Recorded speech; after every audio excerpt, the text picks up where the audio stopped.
So today we're talking about the Welgun, which I've already unlocked the max level. If you've seen the previous videos, you'll know exactly how I did that. I even went and did the camo challenges, even though the descriptions are bugged. But what I did want to talk about is anytime we get a new weapon, it's essentially like we're getting 3, 4, even 5 different weapons because of how the attachments work with Vanguard. Particularly with these magazines, we have damage ones that have more damage, less rate of fire. Basically, you can get bigger mags, which don't impact the rate of fire or damage.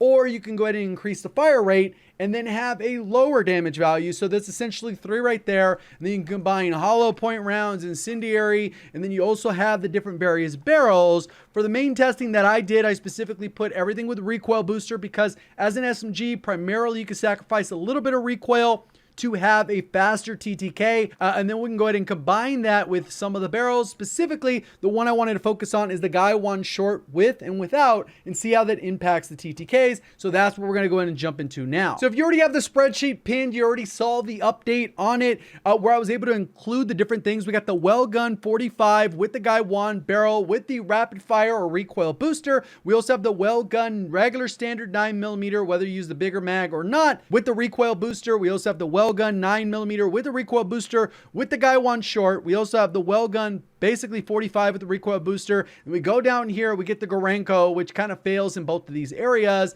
And then I've sorted them against all the SMGs currently within Warzone that are available. And I kind of highlighted the Vanguard weapons in yellow, but we can see the brand new weapons which are just added. So we're going to take a closer look at these 3 right here because these have the fastest TTK to be able to compete with the MP40 Gorenko, which got a nerf that made the limb damage a little bit less. And we'll see how that impacts the TTK. That part hasn't been updated yet. And those TTK values are only part of the equation. What you can do is go ahead and plug this here for individual range up close, about to 10 meters. And we can kind of see what it takes to get these individual TTKs. Because it's important, hey, if you're just looking at the chest shot, it's going to say, oh, this weapon's God tier.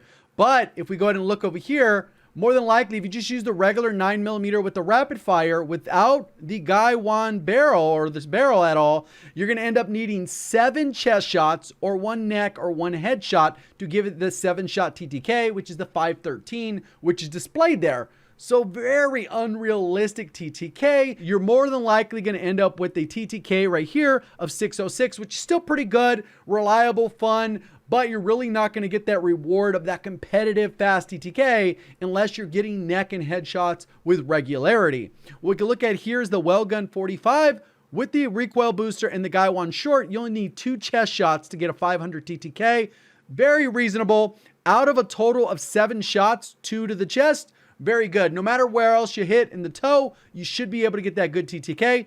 We use the Welgun 9mm rapid with the Gfuel short. 1 chest shot will give us a 530 TTK, about a 2-frame difference, but the benefit is an extra 70 RPM, which can make it feel a little bit more forgiving and make it easier to use. Then we got this one I just threw in there for comparison. It has the fastest rate of fire at 847 out of this bunch with the Gorenko rapid, recoil booster, and the Gfuel short. And you can see that 1 neck, 1 headshot is required to get a 567 TTK. And without that, 637. So not really all that great or competitive. Go ahead and try it if you want.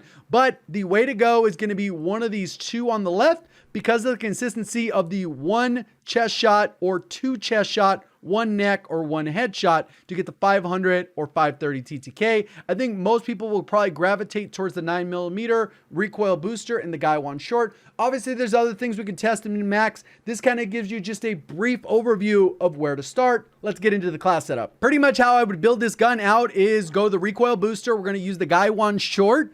We're also going to use the hand stop as well as incendiary in case you want to get that extra burn. You could use hollow point as well. With the rear grip, you can go ahead and go with the taped grip if you want to save an attachment on amped, or you can go ahead and use one of these other ones for ADS. Maybe if you want to have a recoil issue there, you can go ahead and go with the polymer grip. You can kind of go that route. In terms of perks, you kind of got a lot of good options here. I generally like Frenzy because that gives us that built-in quick fix. And then we also have perk 2, which I generally go with quick or fully loaded, depending on how you want to build that out. And then you want to have SMGs that have good mobility. I think the remove stock is probably the best way to go for that. But if you feel like the recoil is a little bit much, maybe you go for something else. Most of them do have penalties, so you kind of got to figure out what works the best for you. You could go with that Gfuel skeletal and then go that route, and then you could put on whatever optic you want. Generally, it's preference, but I like to go with the slate reflector. You kind of know whatever optic you go with, and then from here, you either go with the 9mm 64 round, which is what I think I would go with generally, but another great option, like we already talked about, is the .45 48 round mag. There's a little bit of difference in ammo there. I guess it really depends on your mode and how comfortable you are that you're going to be able to land one chest shot